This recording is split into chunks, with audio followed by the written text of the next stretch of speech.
I'm Chad Stuckless, Health and Safety Officer for Claridge Homes. We are on a low-rise residential site in Canada called Bridlewood Trails.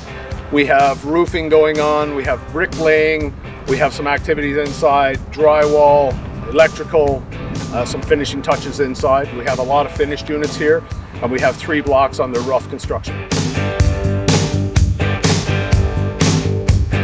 Hi, my name is Jeff LaCour. I'm a site super for Claridge Homes. I manage 3 sites in varying locations. I have a staff of about 40, including foremen, handyman, and laborers. So one of the advantages of Corfix that I've found is it has completely replaced the daily supervisor's logbook, which sometimes gets forgotten.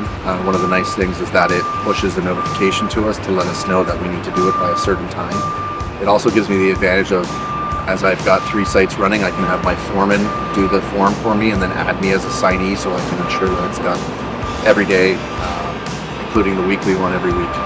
So it's been a huge advantage to us. I find it really easy to use Corfix app on my phone. As I'm walking the site, I can determine what a hazard is. I can send it right to the site super. It helps me correct it. I can take pictures, I can put it in my report. It's at my fingertips, it's very user friendly, and it helps me be more efficient in my job.